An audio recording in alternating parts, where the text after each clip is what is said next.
Hey guys, how's it going? Today we're going to talk about some of the brand new perennials coming out this year in 2022. We recently talked about some of the new annuals coming out, and I just love doing this type of video because it makes me so excited about spring and planting. I mean, I'm still looking out at a snow floor. I know many of you are as well. So every time we do something like this, my plant list, it grows, it gets longer. We have 22 perennials to talk about today, a few of which I've had a chance to plant. I got my hands on them early last season, so they're in the ground. This will be their second growing season, so we'll be able to see a little bit more of what they can do, but they're all really pretty. Let's just jump right in. First one is a new summerific hibiscus called Edge of Night. The contrast factor of this plant alone makes it really interesting. So they've got the dark black leaves. The buds, even before the flowers open, are bright green. So they really, show up on the plant beautifully. And then once they open, bright pink 7 to 8 inch diameter blooms with dark pink striping, and they're really full. So it's really different from the older varieties of hibiscus. I remember, and I might have a picture, I'll look, I'm not sure. When Aaron and I first got married, one of the first things I planted was one of the older varieties of red hibiscus, and I put it in a container, kind of a taller container, and it was just like kind of sparse. The leaves dropped all the time.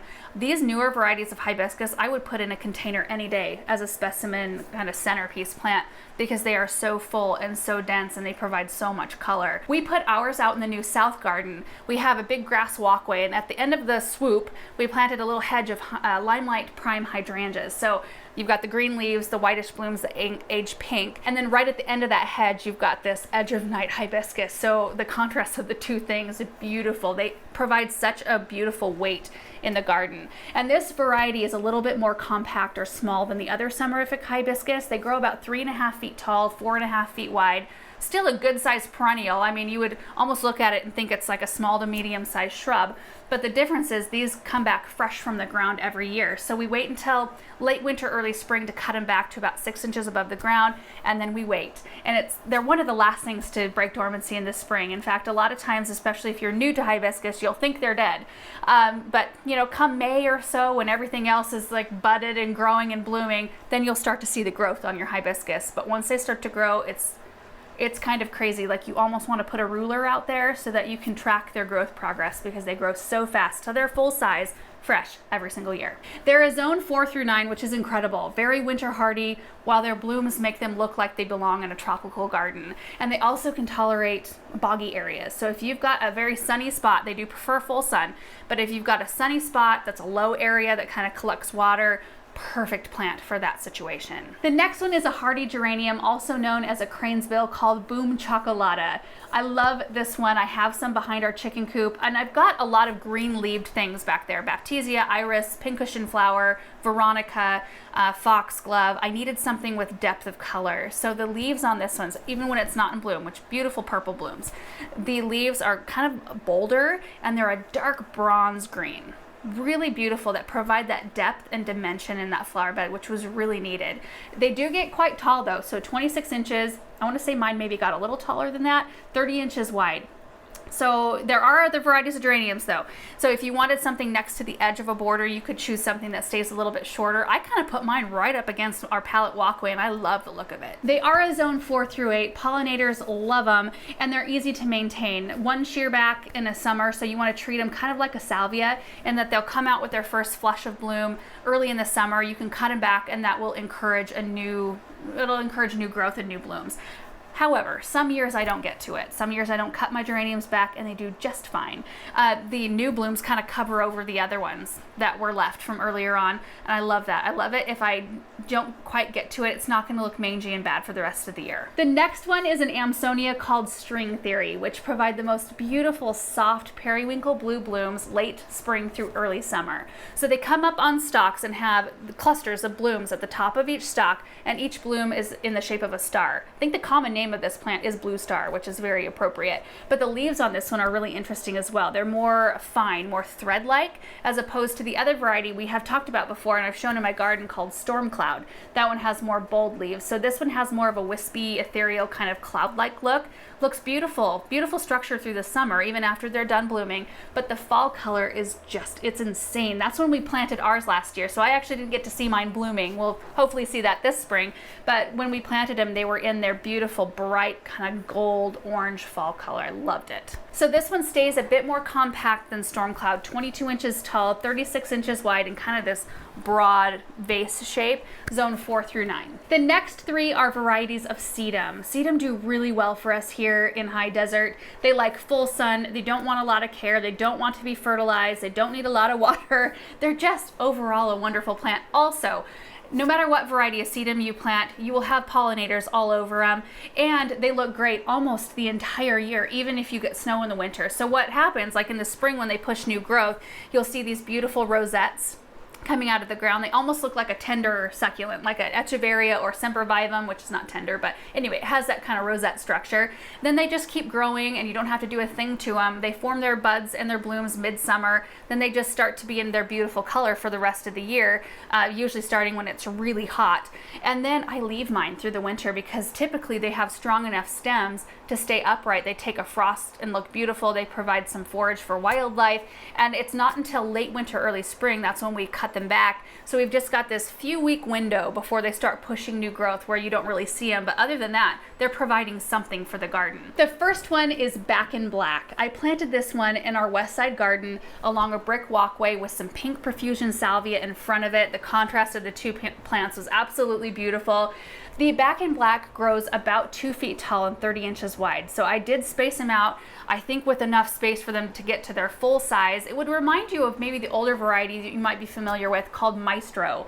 I planted some of those behind our gazebo when we still had the gazebo. A little bit different color in bloom, like Maestro had more pinkish blooms. This one, Back in Black, has, they call it a garnet red bloom. So when they open, the middle of the bloom is that red color, but then the outer kind of petals, I don't know if they're actually petals, but they're cream colored. So when you're standing back, it gives it an overall appearance of being pink.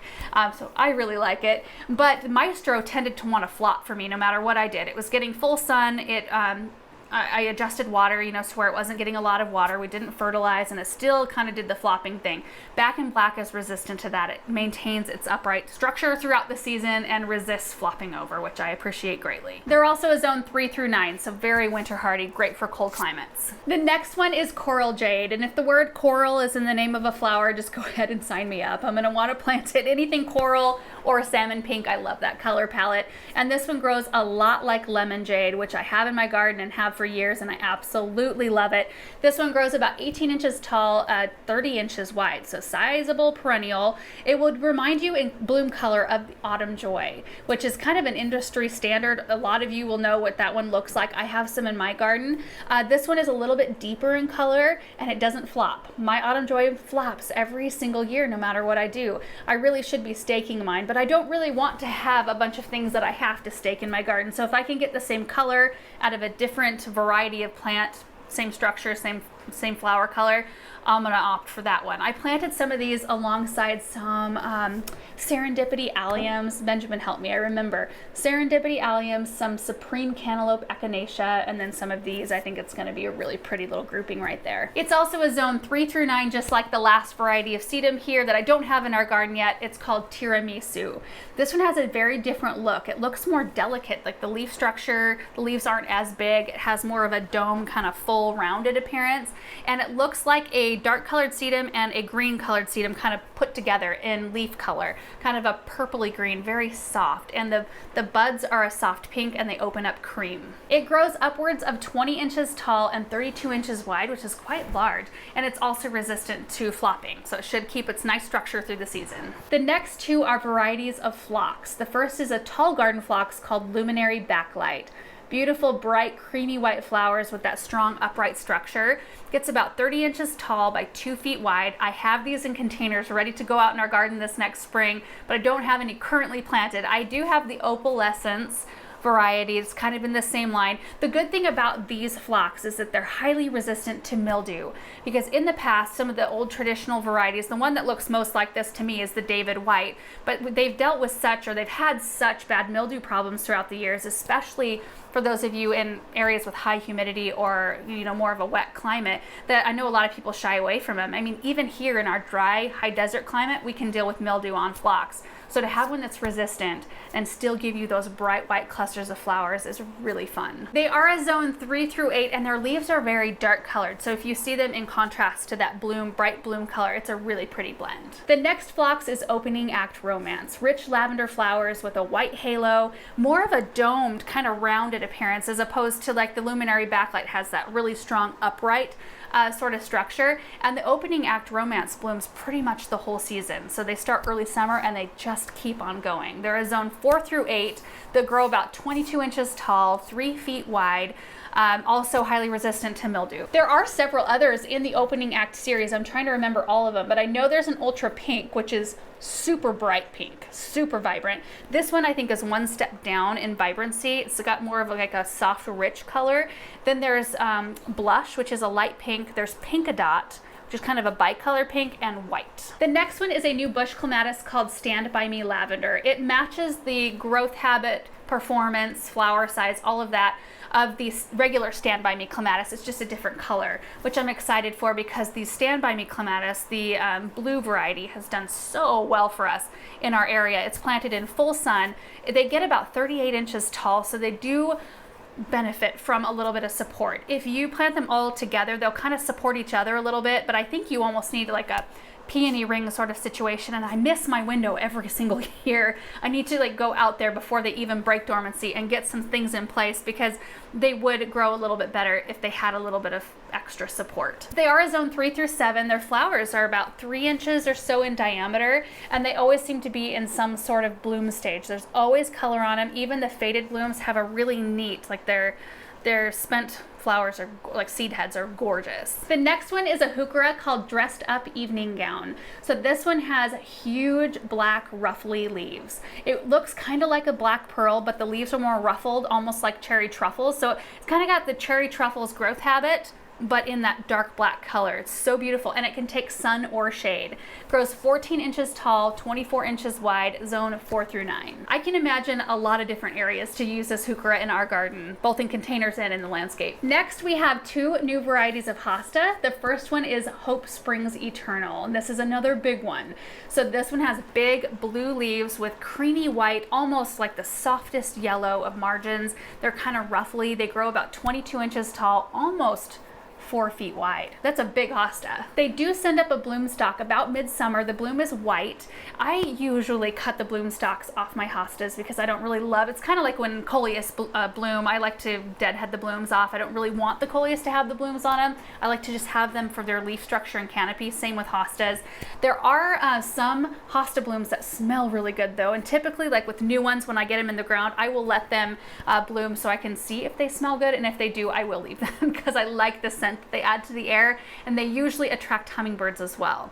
This is a zone 3 through 9. I'm actually excited for the bloom stalk on this next variety of hosta. It's called Miss America, and it grows about 19 inches tall, 55 inches wide, green with white variegation, but the bloom stalks that it sends up, the flowers are lavender and they're outward facing instead of kind of being, usually the hosta blooms look a little bit kind of messy and they're a little bit downturned. You really can't see the bloom structure. But with this one, I'm excited to see how these look because I think the outward facing blooms might be a little bit of a game changer for me. The next 3 are varieties of Shasta Daisy. The first one is called Banana Cream 2, which is an improvement from the old Banana Cream. I planted some of these out in my parents' garden last summer, and I'm so excited to see what they do this year. My mom commented on them quite a number of times last year, just telling me how much she enjoyed them. She loved the color. They always seem to be in bloom. So it's fun to plant things other than just in our own space, just to see how they do around our own valley. And I love the color, you know, that soft yellow, the banana cream color. I think it's a perfect name for that plant. But the Banana Cream 2, in terms of how it's been improved, it has a tighter growth habit now. It has better flower coverage, so more flowers per plant, and they bloom quite a bit earlier. And also for those of you who live in more mild climates or areas with very short winters, they will still bloom for you. They don't need a tremendously long cold period in order to perform like some other perennials do. Their flowers are huge too for a daisy, like 3.5-inch flowers. They grow about 2 feet tall, almost 2 feet wide, and they are a zone 5 through 9. The next 2 I also don't have planted out in our own garden, but I do have them in containers ready to plant out this spring. The first one is called Marshmallow. fully double white flowers, 3.5 inch in diameter, and they hold really nicely. I had these long enough last season to actually have them bloom in our greenhouse, so I got to experience what their blooms look like. And I can really tell a lot from a plant, you know, coming from a garden center background and now, you know, taking care of plants here in containers, I can tell if a plant is really going to be a good one, a good performer, based on how it does in a container, because plants don't love to be in containers for very long, especially nursery containers. You know, you're usually pushing it in terms of, you know, how long, how much of a root reservoir they have and all that sort of thing. And sometimes the water can be a little erratic if they're not on drip. And so if a plant performs really well for you in a container all season long in a greenhouse when it's 100+ degrees, you know it's going to do well out in your landscape. And these held so beautifully for us. The plant itself grows about 20 inches tall, 22 inches wide, and it is also a zone 5 through 9. I love double flowers. I'm so excited for this one. And the last variety of daisy is spun silk, which is a spider type daisy. It has fringed petals, huge blooms, 4.5 inch in diameter, maybe a little bit bigger. I'll have to look back. I think I took a picture of one in the greenhouse when it started to bloom up next to my hand just to show scale, how big that flower was. It was so incredibly, well, the texture of it's beautiful, but so incredibly huge. I was really excited about the potential of that one out in the garden. It grows 24 inches tall, 22 inches wide, and is also a zone 5 through 9. One note that I did notice on the website when I initially was learning about this plant is that they do recommend in really warm climates to provide a little bit of shade in the afternoon. So that's something that I will probably be mindful of when I get ready to place the spun silk. I will probably put it in an area that gets a good block of morning sun, but then gets maybe dappled light or shade in the afternoon just to protect those blooms and keep them looking really nice and fresh. The next 5 are all varieties of Monarda, or bee balm is the common name. They're part of the mint family, and as a whole, they're an amazing group of perennials. They attract all the pollinators, bees, hummingbirds, butterflies. They're resistant to deer. They have a very pleasant smell to me. Do you have those things that when you smell them, it takes you straight back to a specific time in your life? For me, it's my childhood in the spring, right about the time when the sun was warming up the stones in our pathways or the concrete walkways, and I could feel the warmth on my bare feet. I never wore shoes when I was a kid. And so I'd run through the garden, and I remember like that turning point in the spring when things started to feel really warm in the morning, and the heat would warm up plants, and I could smell some of those smells. I don't know how to explain it, but it's one of those plants that does it for me. They're a wonderful plant. They're all a zone 4 through 8. I'm going to run through these fairly quickly because there's not a ton different about each one of these. So the first one is Leading Lady Amethyst. So you can see the color there, that just beautiful bicolor kind of pink. It's a little bit more light on the edges of the petals, deeper in the throat. That one grows upwards of 14 inches tall, 28 inches wide. The next one is Leading Lady Pink. So this one is vibrant, and you can see kind of the spots on the petals there. Grows 14 inches tall, 28 inches wide as well. Then there's Leading Lady Raspberry. These are vibrant. Look at that. The green looks vibrant, the pink looks vibrant, and this one's almost opposite in that the outer petals look really bright and the interior, like the throat of the bloom, looks a little bit more light in color. Also 14 inches tall by 28 inches wide. The next one is Pardon My Lavender 2. So this one grows just a tiny bit taller, 18 inches tall, so just 4 inches taller, 28 inch spread as well. This one has a really beautiful, like so far I think this is my favorite color. It's got kind of that, is it like orchid pink, like lavender pink kind of color? Really pretty and really clear colors. The last one is Pardon My Rose. So if we look in close at this one, hot pink petals, I mean, that's the obvious there, and then the white striping and the tips of the petals. But if you look right beneath all the petals at the bracts, so that's what holds the petals in, they are really beautifully colored, kind of a dark pink color. So even when those petals, the actual flower petals, dry up and fall off, that plant's still gonna look like it's still in bloom. I love it when plants have that. It just extends the season of interest on your plant. The next one is an ornamental grass called Lemon Squeeze. It's a type of pennisetum or fountain grass, but hardy in zones 5 through 9, grows 3.5 feet tall by 4.5 feet wide, but the flowers, Oh, they're so pretty. So it's a gold-leaved pennisetum, lighter colored green or kind of on the gold side of things. They've never observed any burn in evaluating this variety. There's never been burn on the leaves, which is wonderful. You always worry about that with gold-leaved varieties of things. It's something that they really watch out for, but this one seems to hold up really well. But the flowers come out creamy white in the middle of the season, and then they age when the seed heads start to form after the flowers. They're a copper color. Amazing fall winter interest. I would leave these up through the whole season, cut them back in the late winter, early spring before new growth emerges, but I'm excited to get some of those. A big bank of those somewhere would be beautiful. And the last perennial is Buried Treasure Pink strawberries. I've had really good luck with the Buried Treasure line as a whole. There's Buried Treasure red, white, and pink, fully double flowers. They bloom at the same time as they're producing fruit. They're ever-bearing, so they're always producing fruit throughout the whole season. I have noticed, because I've grown these for several years now, that they produce more and larger fruit the second year. Could just be me, I don't know, but they seem to, like, once they've rooted in and gotten used to their spot, they seem to be happier. They do term them a snack size berry, and I do think that that is a good description, but they are quite a bit bigger the second year for me. And the flavor was better the second year for me too, which could be watering or weather related, who knows. They grow 16 inches tall, a couple feet wide. They are a zone 4 through 8. Pollinators, of course, love them, and I like to tuck them all over the place. I have them in containers, raised beds. I have them in our blueberry containers.